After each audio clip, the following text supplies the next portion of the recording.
नमस्कार दोस्तों, स्वागत है आपका हमारे चैनल एबीएम नर्सिंग में। तो आज का हमारा टॉपिक है nursing care plan for schizophrenia. तो चलिए शुरू करते हैं। सबसे पहले हम वो डॉक्यूमेंट देख लेते हैं जिस पे नर्सिंग केयर प्लान बनाया जाता है। यहाँ पे क्लाइंट का नाम लिखा जाता है, फिर केयर प्लान जिसके द्वारा इनिशिएट कराया जाता है वो लिखा जाता है, नर्स का नाम लिखा जाता है, फिर क्या लिखा जाता है, डेट लिखे जाते हैं जो जिस डेट को पेशेंट एडमिट हो रहा है। फिर यहाँ पे 6 कॉलम का हमने नर्सिंग केयर प्लान बनाया हुआ है, आप 4 टू 5 कॉलम भी ले सकते हैं। बट 6 कॉलम का लिया हुआ हमने यहाँ पे जो स्टूडेंट को समझाने के लिए बड़े रहता है। तो सबसे पहले क्या है इसमें असेसमेंट है, फिर जिसमें सब्जेक्टिव और ऑब्जेक्टिव डेटा आते हैं, फिर नर्सिंग डायग्नोस है, फिर गोल्स आते हैं जिसमें शॉर्ट टर्म और लॉन्ग टर्म गोल्स आते हैं, फिर इंटरवेंशन आते हैं, रैशनल्स आते हैं और इवैल्यूएशन आते हैं। तो इस टाइप का डॉक्यूमेंट कुछ दिखता है नर्सिंग केयर प्लान का।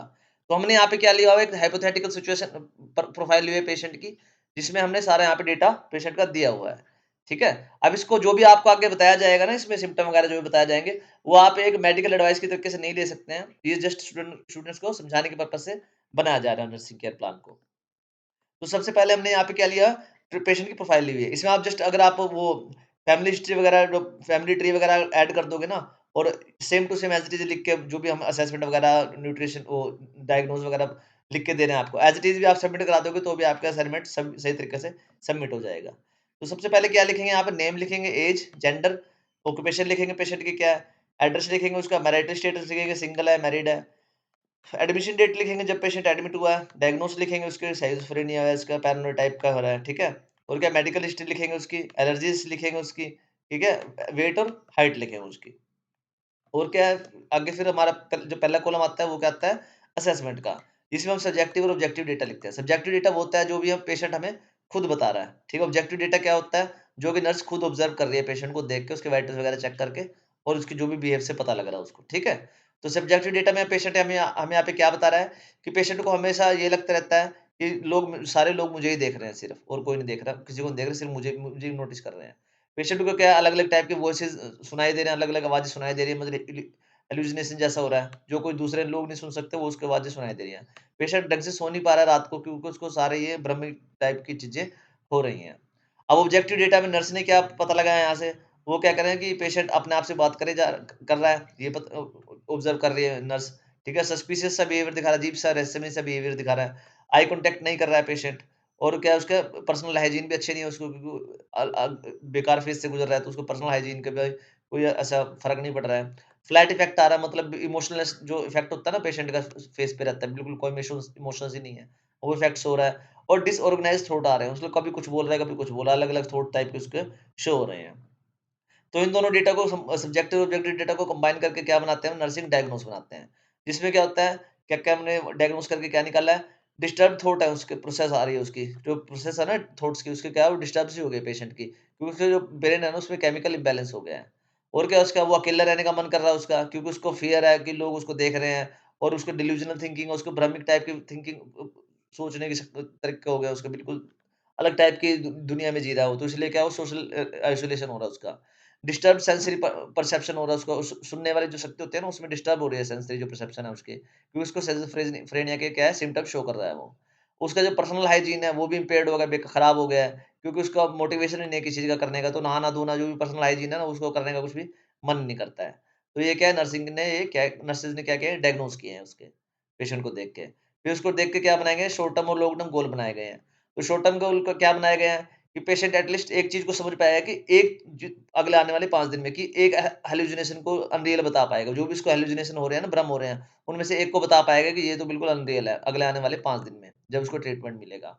पेशेंट क्या करेगा, पार्टिसिपेट कर पाएगा किसी भी एक सोशल इंटरेक्शन में, ठीक है? किसी के साथ भी मतलब बातचीत करना, कुछ खेलना-कूदना, किसी भी चीज़ में एटलीस्ट एक बार वो क्या कर पाएगा, इंटरैक्ट कर पाएगा आने वाले 5 दिनों में।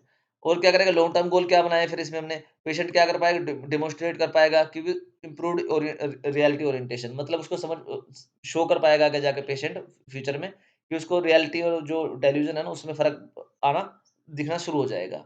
और क्या पेशेंट मेंटेन करेगा पर्सनल हाइजीन को और फ़ॉलो करेगा स्ट्रक्चर्ड रूटीन को। स्ट्रक्चर्ड रूटीन फ़ॉलो करने का क्या फ़ायदा होता है, पेशेंट उससे ना मोटिवेटेड सा रहता है, उसको पता रहता है कि इस टाइम पे ये काम करना है, उस टाइम पे वो करना है। तो अगर स्ट्रक्चर रूटीन दोगे उसको और पर्सनल हाइजीन अच्छा करेगा पेशेंट, तो ये हमारा क्या बना रखा है हमने, लॉन्ग टर्म गोल बना रखा है।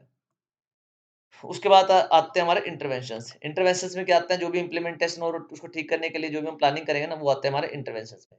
तो हमने क्या किया, ऑब्जर्व करेंगे उसको और डॉक्यूमेंट करेंगे, लिखेंगे जो भी उसको हैलुसिनेशन और डिल्यूजन्स हो रहे हैं ना उसको, भ्रम वगैरह हो रहे हैं, वो सारे क्या करेंगे ऑब्जर्व करेंगे और लिखित में लेके चलते रहेंगे कि क्या-क्या चीज़ें यहाँ पे हो रही है पेशेंट के साथ। उसको क्लियर और काम कम्युनिकेशन करेंगे उसके साथ, जब भी पेशेंट के साथ बात कर रहे हैं ताकि उसको अच्छा-सा फ़ील हो पेशेंट को। इन्वॉल्व करेंगे पेशेंट को ग्रुप थेरेपीज़ में और स्ट्रक्चर्ड एक्टिविटीज़ होती है ना उसमें क्या करेंगे पेशेंट को इन्वॉल्व करेंगे ताकि उसके ब्रेन में और उसके जो इमोशनल जो सपोर्ट चाहिए या उसके थॉट्स का प्रोसेस है उसमें क्या आ पाए, इम्प्रूवमेंट आ पाए और पेशेंट मोटिवेटेड सा फ़ील करे थोड़ा। पेशेंट को एजुकेट करेंगे, उसकी फैमिली को एजुकेट करेंगे, उसकी इलनेस के बारे में और मेडिकेशंस के बारे में कि ये सारे मेडिकेशंस और इसकी इलनेस में क्या-क्या चीज़ें ज़रूरी है, क्या-क्या ज़रूरी नहीं है। मतलब उसको नॉलेज देनी है इसके बारे में कि आपको ये हुआ तो कोई डरने की बात नहीं है और ये ठीक हो जाता है, इस टाइप की नॉलेज देनी है उसको, ठीक है? असिस्ट करना उसको ग्रूमिंग के लिए और हाइजीन के लिए, मतलब उसको साफ-सुथराई के लिए और हाइजीन के लिए जो-जो चीज़ें चाहिए होता है ना, उसको असिस्ट करना है कि आपने इस टाइप से आपको अपने आप को साफ-सुथरा रखना है और ग्रूम करके रखना है बिल्कुल। उसके बाद आता है हमारा रैशनल्स। रैशनल्स में क्या लिखते हैं हम? सिम्पटम्स को जो भी ट्रैक कर रहे हैं हम, तो उससे क्या आ रहा है? इवैल्यूएट कर पा रहे हैं कि ट्रीटमेंट इफेक्टिव चल रहा है, नहीं चल रहा है। जो भी हम रैशनल्स में क्या लिखते हैं? व्हाई लिखते हैं कि क्यों जो भी हमने इंटरवेंशन किया, वो क्यों किया। तो हम ट्रैकिंग कर रहे हैं ताकि उसको उसके सिम्पटम्स को ताकि इवैल्यूएट कर पाएँ कि उसको जो ट्रीटमेंट उसको दिया जा रहा है, उसको कोई फ़ायदा भी हो रहा है, नहीं हो रहा है। काम कम्युनिकेशन कर रहे हैं उसको ताकि उसको नर्सेज़ के ऊपर ट्रस्ट बने और जो उसका कन्फ्यूज़न है, वो क्या है? रिड्यूस होता चला जाए, कम होता चला जाए। ग्रुप थेरेपी दे रहे हैं उसको ताकि उसका जो सोशल विथड्रॉवल है ना, बिल्कुल जो अकेलापन-सा उसने सोशल आइसोलेशन कर लिया है, वो उसका कम हो जाए और वो लोगों में घुलना-मिलना शुरू कर सके। एजुकेशन दे रहे हैं उसको ताकि इम्प्रूव हो सके उसकी किस चीज़ का अंडरस्टैंडिंग इम्प्रूव हो सके और उसकी कंप्लायंस इम्प्रूव हो पाए, किससे रिलेटेड? बीमारी से रिलेटेड अपनी। हाइजीन दे रहे हैं उसको ताकि उसके अंदर एक गरिमा सी आए, डिग्निटी से अगर साफ-सुथरा बन के रहेगा तो बिल्कुल उसके अंदर एक थोड़ा-सा प्राइड सा आएगा अपने अंदर, डिग्निटी आएगी और प्रिवेंट कर पाएगा इन्फेक्शन से। मान लो और कोई इन्फेक्शन होगा ना तो उसको भी उससे भी क्या हो जाएगा, प्रिवेंशन हो जाएगा पेशेंट का। अब उसके बाद आता है हमारा इवैल्यूएशन। इवैल्यूएशन क्या होता है? हमने जो भी पेशेंट को ट्रीटमेंट दिया उसमें हमारे क्या रिजल्ट आए हैं। अब पेशेंट क्या कर पा रहा है यहाँ पे? एक्नॉलेज कर पा रहा है कि अब उसको कोई कोई भी जो आवाज़ें सुनाई देती हैं वो रियल नहीं है बिल्कुल भी। पेशेंट क क्या कर रहा है? पार्टिसिपेट कर पा रहा है किसी भी ग्रुप सेशन में। कभी आस-पास के ग्रुप सेशन चल रहे हैं ना जो भी डेली ग्रुप सेशन चलते हैं जो उनके, उनमें क्या कर रहा है? पार्टिसिपेट कर पा रहा है अच्छे अच्छे तरीके से। पेशेंट क्या कर रहा है? हाइजीन में इम्प्रूव हो गया, उसकी ड्रेसिंग सेंस भी काफ़ी अच्छी हो गई है। वो अच्छी तरह से ड्रेस अप होके रहता है। ठीक है? पेशेंट और उसकी फैमिली क्या कर रहा है? समझ पा रहे हैं इम्पोर्टेंस ऑफ कंटिन्यूइंग मेडिकेशन। वो समझ पा रहे हैं कि मेडिकेशंस को कंटिन्यू रखना कितना ज़रूरी है। उसकी फैमिली भी समझ पा रही है और पेशेंट भी समझ पा रहा है। तो ओके दोस्तों, यहाँ पे फाइनली हमने यहाँ पे क्या करा एनसीपी दे दिया, यहाँ पे नाम और वो आप ऐड कर सकते हो जो नर्स का नाम है, ठीक है? इस टाइप से आपने असेसमेंट, डायग्नोस वगैरह इवैल्यूएशन नेशनल जो भी है ना, यहाँ पे आप हमने क्या टैबुलर फॉर्म में एनसीपी आपको बना के दे दिया है।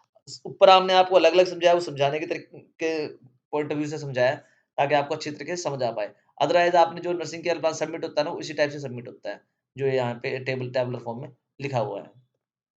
तो ओके बच्चों, thanks for watching. Please like, share and subscribe ABM nursing. अगर आपको टॉपिक में कोई डाउट हो तो प्लीज़ कमेंट करके पूछ लेना यार।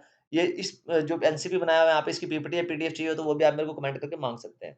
और कोई और टॉपिक बनाना हो, किसी और टॉपिक के ऊपर आपने एनसीपी बनवानी हो ना, वो भी आप कमेंट करो भाई। एक एक या 1 डेढ़ दिन के अंदर आपको एनसीपी बन के आप यहाँ पे वीडियो अपलोड हो जाएगी। थैंक यू दोस्तों।